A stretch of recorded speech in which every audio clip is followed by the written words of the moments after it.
Y'all, Kamala Harris is making a complete and utter fool of herself. Once again, I don't know why these people wrote these books. They're literally outing themselves that they lied to us.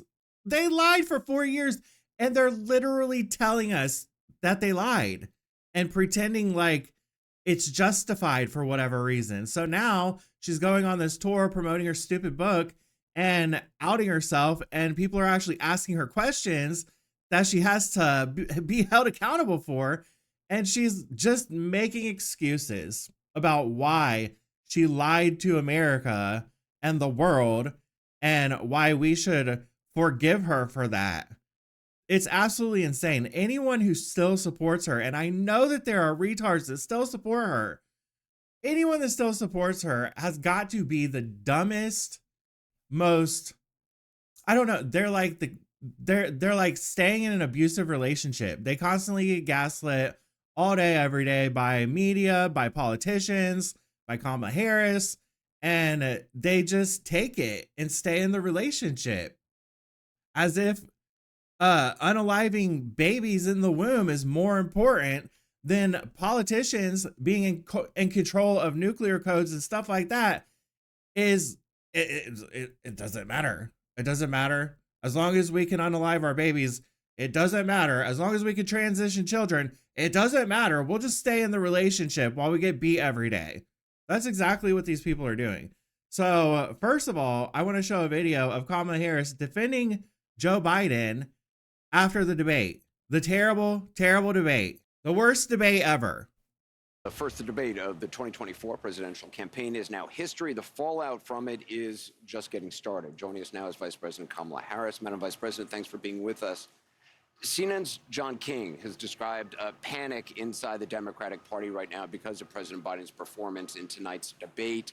He's been hearing from Democratic lawmakers and others around the country.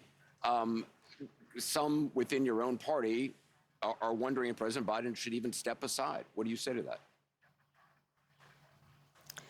Listen, first of all, what we saw tonight is the president making a very clear contrast with Donald Trump on all of the issues that matter to the American people. Yes, there was a slow start, but it was a strong finish. And what became very clear through the course of the night is that Joe Biden is fighting on behalf of the American people, on substance, on policy, on performance. Joe Biden is extraordinarily strong. But I'm sorry, on substance and policy and performance tonight, I mean, the president's performance tonight clearly was disappointing for his supporters. CNN is reporting Democratic lawmakers watching the debate were worried about the president's performance. One said it was a disaster. Another called it a train wreck. Those are Democrats especially worried that Biden did not punch back on Trump's lies. Listen, people can debate on style points, but ultimately this election and who is the president of the United States has to be about substance. And the contrast is clear. Look at what happened during the course of the debate. Donald Trump lied over and over and over again, as he is wont to do. He would not disavow what happened on January 6th. He would not give a clear answer on whether he would stand by the election results this November. He went back and forth about where he stands on one of the most critical issues of freedom in America, which is the right of a woman to make decisions about their own body. He has been completely ambiguous and all over the place about where he stands on that issue, despite the fact that he hand-selected 3 members of the United States Supreme Court with the intention that they would undo the protections of Roe v. Wade, and that's exactly what they did. And just 3 years ago, we commemorated the 2-year anniversary of Dobbs, wherein women across our country have been denied emergency health care, all that may be true. No, they haven't. That may be true. But the president of the United States was not able to make that case to Donald. I think we get the point there. So what did I just say? That's literally their number one reason for voting is abortion. They don't care that it was a train wreck.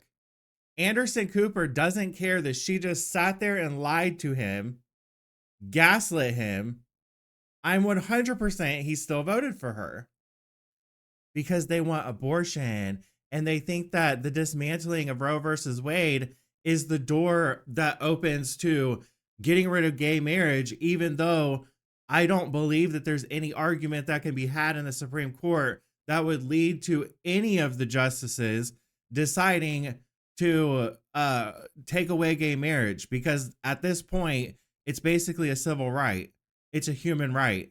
And you can't take one right away from one group of people while leaving that right for the other group of people. No matter whether you agree with gay marriage or not, this is how the law works. The argument has already been made for gay marriage. And so these people think that if Republicans keep on winning, gay marriage is going to go away and we can't abort our children anymore. Well, you probably shouldn't be aborting your children. Maybe have a little bit more self-control and responsibility than to just get pregnant all the time. All right. Maybe do that. So none of these people care that they got gaslit or anything, but now some people are asking a little bit tougher questions for her in these interviews, which of course she's gaslighting everyone again. Madam Vice President, I have to ask you about the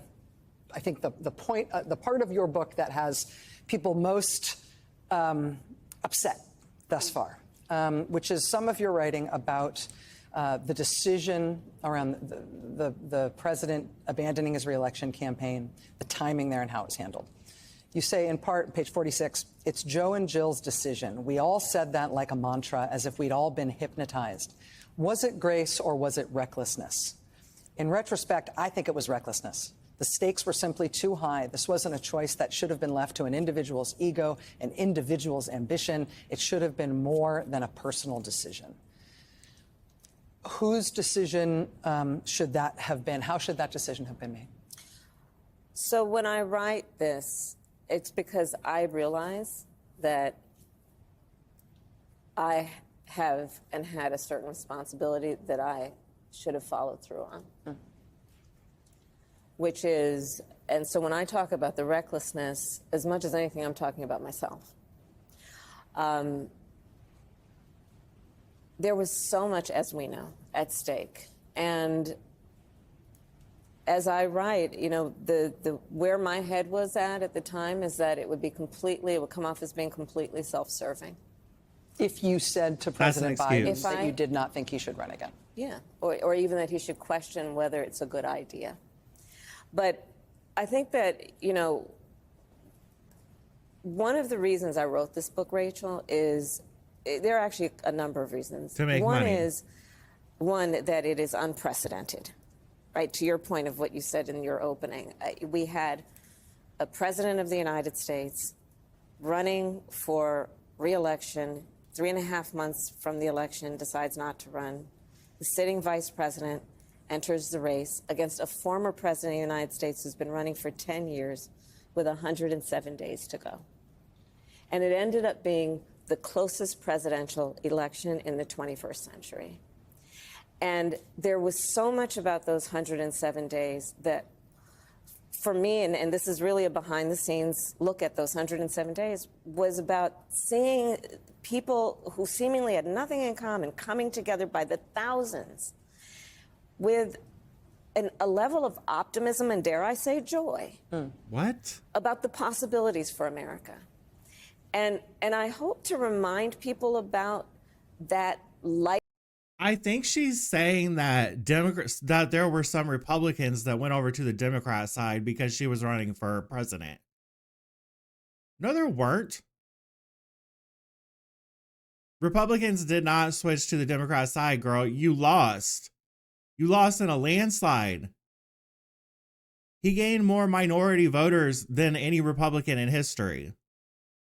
The Democrats actually decided to vote for Republicans. So here she is again, gaslighting people, trying to make it look like she had this awesome campaign that really just won over people of different opinions. Yeah, it made people flee the Democrat side. And now you're here gaslighting them, and they're watching this and they're realizing that they made the right decision. Yeah. These people are so stupid. Like, how can they be so stupid? So Rachel asked her another question. I'm not a fan of Rachel, by the way. Don't get it twisted. I think she should be fired. Fired for lying constantly and spreading a hateful message that's affecting the minds of sensitive young people. But Rachel asked another question after this about why Kamala Harris did not choose Pete Buttigieg, which Biden did call him that on camera on accident. So I think that that was hilarious. But I mean, that should have been enough for us right there. But she writes in her book about why she did not choose Pete Buttigieg. And it's quite interesting. It gets quite interesting because the reason is because he's gay. And Rachel Maddow just happens to be a lesbian. So let's see how this goes. Well, let me ask you a politics question. I mentioned in the intro tonight that you say in the book really bluntly that your personal first choice for your running mate would have been Pete Buttigieg, and you praise him effusively.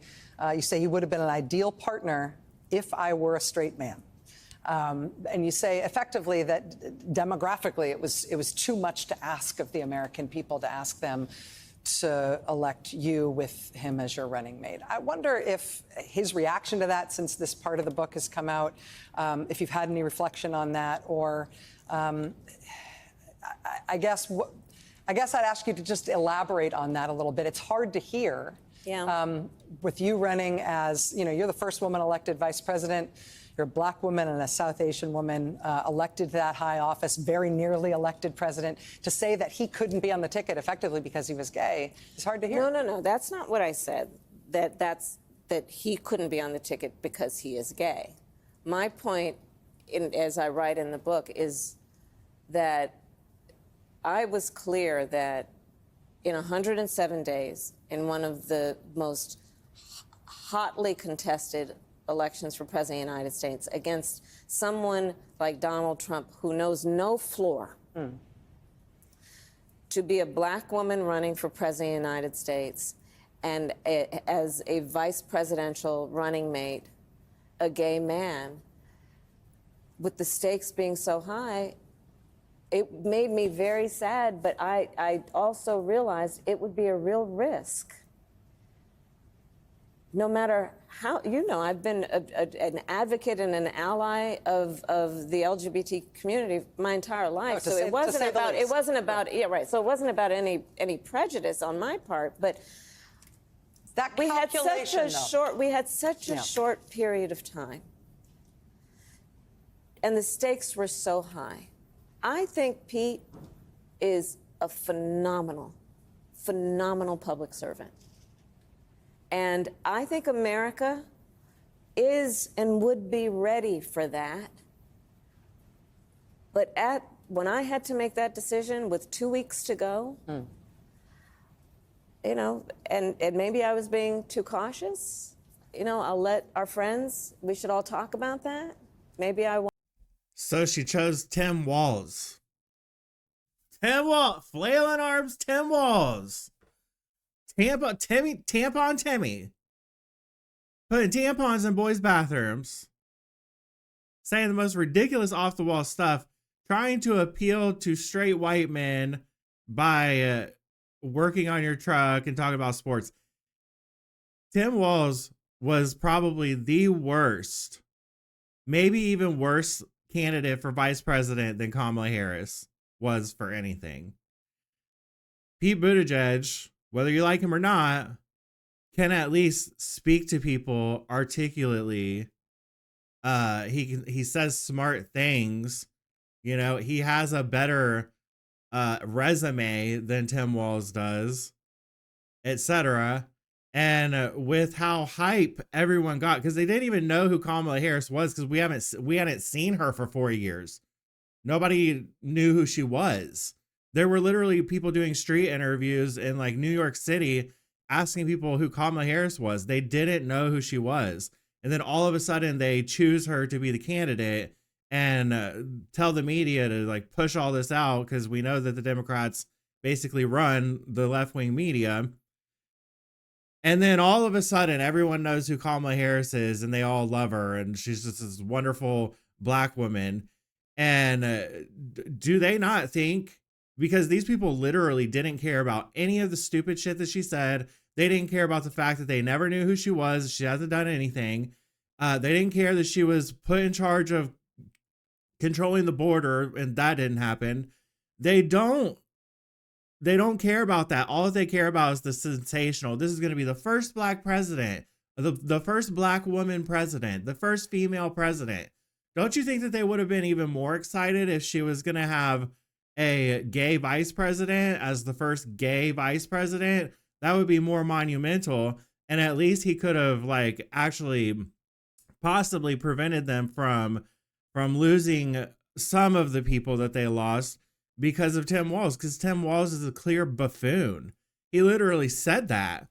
Sometimes I'm a knucklehead. Like, yeah, because you're an idiot. You're retarded. Tim Walz is retarded. So I don't like this excuse, because I think that she would have had a better chance of winning with Pete Buttigieg. Now, I will agree with something though. And this is just how it works. I will say that it is possible. I mean, I understand the thought process. Do I think that Kamala Harris is homophobic? No, I don't. But do I understand the political thought process? I believe that I do. And I do understand where she's coming from, because if you're going to win any Republican votes, if you're going to win anybody over from the other side, you probably don't want to pile on the marginalization too much, because then it looks even more like it looks even more like identity politics. So I do understand where she's coming from. However, I don't think that she would have lost any leeway had she had Pete Buttigieg as the vice president, because the fact is that people were actually leaving the Democrat Party because of all the crazy stuff that they've been doing. Like all of this child grooming and cutting off healthy body parts, giving puberty blockers and hormones to children. And now we see that years later, they realize that they can't actually become the opposite sex, and then they hurt people. Like, you know, when you have pride flags literally everywhere, it's really annoying. Even to me, it's really annoying to me, because honestly, your sexuality has nothing to do with who you necessarily are. And it definitely doesn't need to be like plastered all over everything everywhere. It's not necessary. It's just not necessary. We live in 2025. There's way more people that are accepting. 51% of Republicans at least believe in gay marriage. They find it perfectly fine. We're at a point now where we don't need any more representation. Nobody's gonna forget. Nobody's gonna forget. You know, it's actually done the opposite. It's actually made some people that actually previously accepted us decide not to, and decide that we're all groomers, because they thought that all gay people and all trans people actually supported all of this stuff. And we don't. We don't. There's some of us that actually have intelligence, like JD Vance likes to call us normal gays. We're normal gays. We don't want anything to do with people's children. Nothing. Just let the kids be kids. Leave them alone. We don't want anything to do with these crazy non-binary people. Just stop. Just stop. That's a nice healthy dose of Kamala Harris gaslighting people once again. Hopefully there are some more people waking up to the fact that they've been lied to for the past 4 years by the Democrat Party, all of them, and continue to be lied to this day. So tell me in the comments, what do you guys think about all of this? Make sure to hit the like button, subscribe. It's free. It doesn't cost anything. And I will see you on the next one.